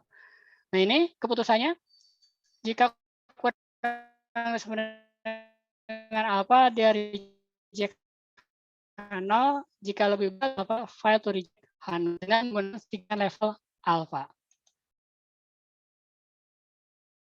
Oke, nah kalian harus ini traditional method itu dia itu menggunakan tes statistik ya. Ya, traditional method itu menggunakan tes statistik ya. Itu saja ya. Kenapa harus pakai traditional method yaitu menggunakan tes statistik. Oke. Sudah. Nah, ini ada confidence interval ya. Kalian sudah punya ya, ada confidence. Oke. Apa namanya? Saya menggarisbawahi ini lagi ya. Di dalam keputusan sebuah statistik, ya, kalian bisa menggunakan 2 cara. Yang pertama adalah cara menggunakan hipotesis tadi, ya, ini. Dan yang kedua menggunakan confidence interval, ya. Kalau menggunakan hipotesis tadi ya urutannya ya A, B, C, DE paling tidak ada 5 sampai kesimpulan. Kalau untuk menggunakan confidence interval masih hafal bagaimana cara saya menolak atau tidak menolak? Ini ya. Kalau misalkan angkanya ada di dalam di dalam selangnya, maka kita bisa menyatakan H0 ya.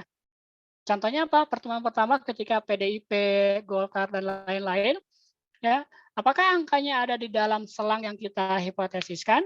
Ya, kalau misalkan ada berarti kita bisa membuktikan benar di situ. Ya, reject atau do not reject hipotesis ya. Jadi ada 2 ya. Nah, di dalam sebuah hipotesis ini ya, ketika kalian misalkan di dalam soal ya, tentukan ujilah hipotesis menggunakan A traditional method ya, B menggunakan p-value, C menggunakan confidence interval. 3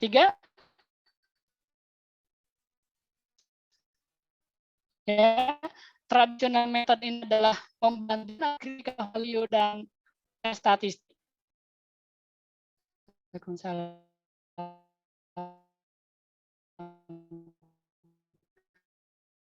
Oke, mudah-mudahan masih hafal. Misalkan kita punya X bar, kemudian confidence intervalnya apa? X bar plus minus error. Gitu ya. Nah, kira-kira apakah hasilnya akan sama semua? Atau ada yang berbeda?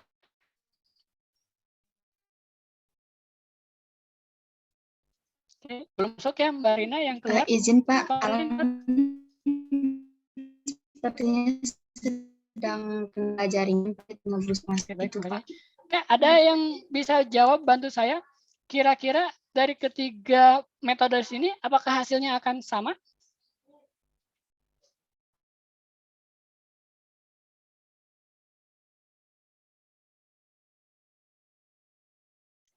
C dengan confidence interval, kira-kira ya hasilnya akan sama semuanya atau beda? Misalkan hasilnya ketika tolak H0, maka semuanya akan tolak H0, seperti itu?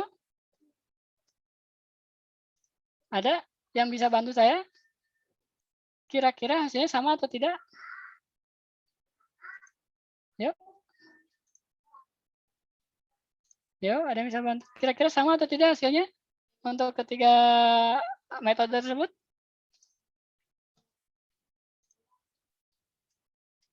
Ada? Tidak ada? Sama atau tidak kira-kira? Oke, ya. Ini masih molo-molo atau apa? Ya. Untuk yang AB ini pasti sama. Ya. Sama, karena dia bagian dari algoritma sini kan? Dia tes statistik, p-value, dia bagian dari algoritma sini nih, ini udah pasti sama untuk yang AB. Tapi dengan C ini belum tentu sama. Ya. Belum tentu itu bisa sama atau enggak ya untuk yang C. Oke, jadi ketika kalian ada soal suruh ketiga metode ini dilakukan, jangan pusing ketika misalkan hasilnya berbeda. Nanti kalau hapus lagi ya. Kalau akuntansi apa? Oh ini tidak balance ya gitu ya. Oh tidak balance saya hapus gitu ganti sampai jadi kan gitu kan sampai balance gitu kan. Ya, tidak usah. Ya. Tidak usah ketika misalkan memang hasilnya berbeda untuk yang CI ya tidak masalah. Ya. Gitu. Berapa menit lagi saya? Aduh, 10 menit lagi ya. Sebentar. Saya lanjut.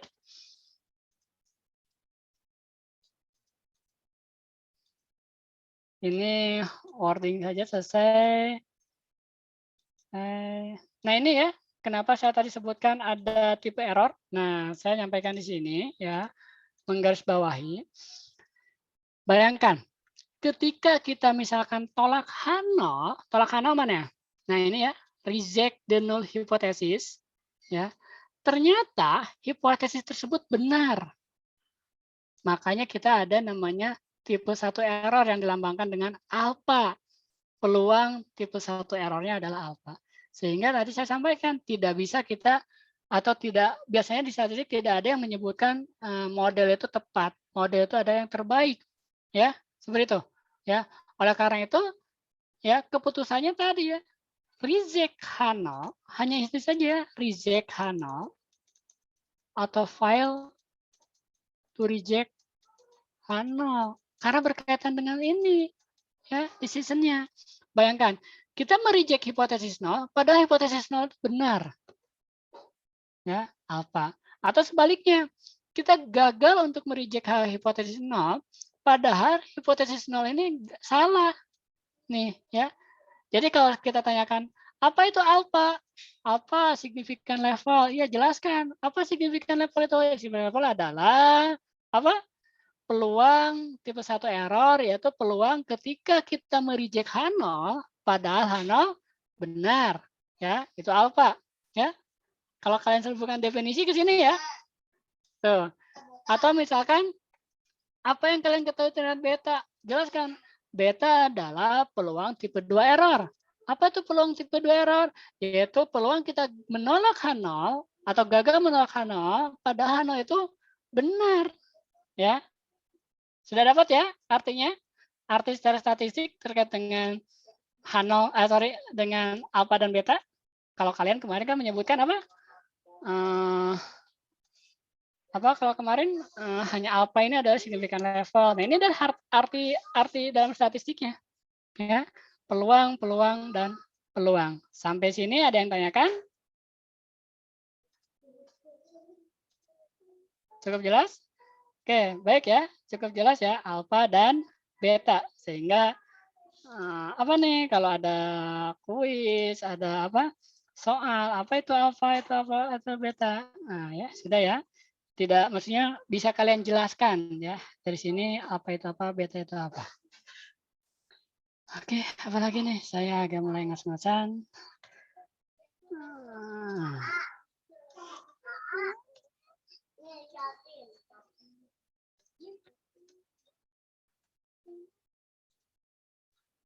Oke, saya lanjut ya. Nah, ini tipe 1 error, tipe 2 error, bagaimana mengidentifikasinya di sini apa sih? Oke. Nah, ini yang terjadi. Nah, ini terkait dengan saya menggarisbawahi ini ya rekan-rekan semuanya. Mudah-mudahan tidak membusingkan juga. Yang ini beberapa yang saya garisbawahi tentunya. Ketika kalian menggunakan confidence interval method, ya, bayangkan di sini kalian punya signifikan level itu apa? Alpha ya. Di sini kalian punya alpha nih. Betul? Ya. Nah, ternyata dalam confidence interval ya, confidence levelnya seperti ini. Ya, ketika to tell, ini dikaitkan dengan hipotesis sekali lagi ya, dikaitkan dengan hipotesis, maka ketika to tell ya, confidence levelnya adalah langsung ya, bahwa 1% ini 99%, totalnya kan 100. Nah, cuma untuk ke one tell ya, alfanya dikali 2 dulu. Alfa kali 2 dulu, baru dikurangi 1% ya. Bayangkan untuk total kan lihat ya, 1 ditambah 19, 5 ditambah 95 ini. Untuk total ya, karena sekali lagi untuk software itu keluarannya langsung total. Jadi ketika software keluarnya total, ya kalian bisa menyampaikan berarti confidence level saya, misalkan ketika alpha 5%, maka confidence level saya adalah 95%. Ini akan berarti ketika kalian menginterpretasikan sebuah hasil. Ya. Namun ketika di one tell, nah ingat ya, ketika di one tell, ketika menyebutkan alpha 5%, maka ya di sininya adalah one tell-nya ada 90%. Tadi kan ketika di one tell, dia alpha-nya tetap alpha ya, waktu di depan tadi. Ini boleh lah kalau kalian hafalkan saja. Ini tidak banyak ya. Di sini ya mudah-mudahan tidak bingung. Oke. Saya lanjut. 2 menit lagi ya. Mana nih? Oke, sampai selesai. Nah, ini adalah ini saya mungkin ini minggu depan saja ya terkait dengan testing terkait dengan proporsinya. Namun sebenarnya sudah saya sampaikan juga bagaimana proporsi itu ya.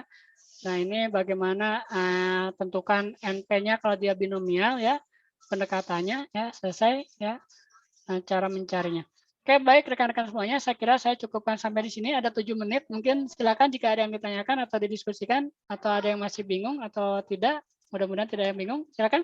Saya lanjutkan itu yang Mbak Rina, Mas Ajis, yang tadi terakhir pembahasan sedikit lagi, mungkin minggu depan ya, sekalian proporsi, min, dan ragam dan kuis. Oh tidak ya, Oke, ada yang ditanyakan sampai di sini? Silakan. Saya sambil melihat portal ya. Silakan ya kalau ada yang tanyakan sambil menyelesaikan portal saya.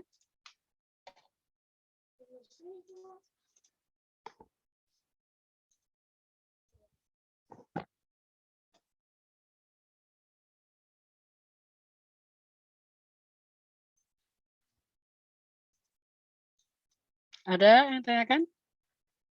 Bapak maaf izin bertanya Pak. Silakan. Mbak siapa ini? Mengerti Pak. Oke Mbak Novi silakan. Di bagian yang tradisional method sama yang interval tadi loh Pak yang belum tentu sama. Tadi apakah kalau di soal ujian itu disuruh mencari semuanya ketiga-tiganya atau biasanya itu cuma diminta salah satu dengan metode tertentu gitu Pak? Ya, ada beberapa tentunya ya. Secara bukan best practice ya. Secara statistika, ketika kalian menggunakan hipotesis, sebenarnya yang pasti dilakukan adalah tadi menggunakan traditional method dan menggunakan v-value. Karena itu satu kesatuan, ya, Novi ya. Yang traditional method dan v-value itu satu kesatuan, sehingga ketika kalian menggunakan t-test statistik, maka v-value-nya sebenarnya bisa dicari, ya itu. Namun ada kalanya ya di soal ini memang ya di soal kalau di kenyataannya sebenarnya menggunakan tadi kalau di soal ya ada kalanya coba lakukan ketiga pengujian yaitu menggunakan confidence interval, menggunakan apa lagi traditional method dan v-value. Nah seperti itu ya Mbak Novi atau lihat kalian di struktur datanya.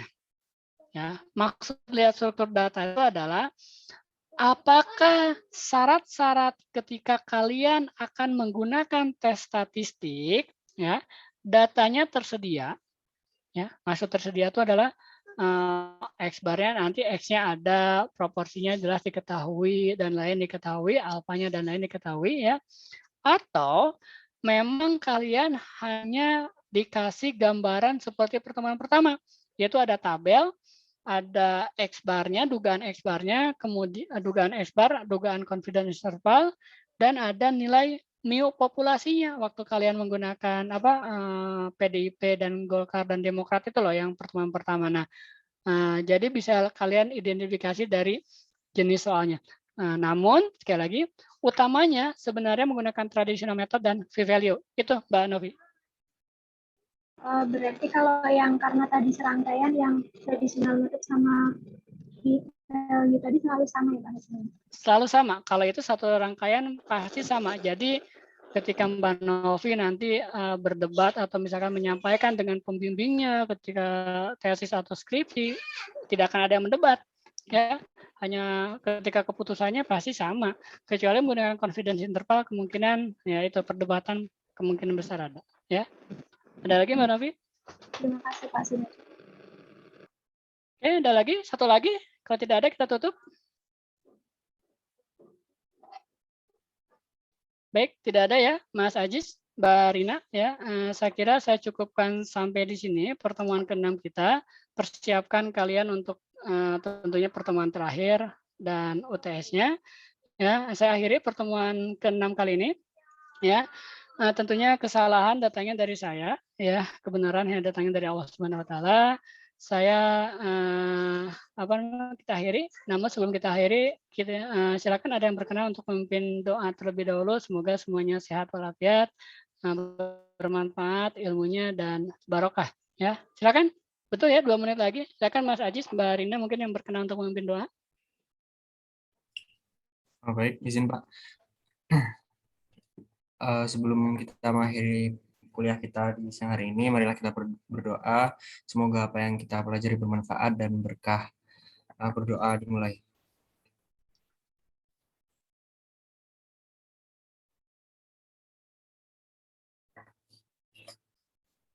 Dapat diakhiri. Terima kasih Pak. Terima kasih Mas Ajis, terima kasih kelas 519. Sampai ketemu lagi minggu depan insya Allah ya di kesempatan pertemuan 7. Semoga semuanya sehat walafiat. Tentunya saya akhiri pertemuan kita kali ini. Wabillahi taufiq walhidayah. Wassalamualaikum warahmatullahi wabarakatuh. Selamat siang semuanya. Terima kasih. Waalaikumsalam warahmatullahi wabarakatuh. Terima kasih, Terima kasih, Pak. Pak. Terima kasih, Pak. Sama-sama.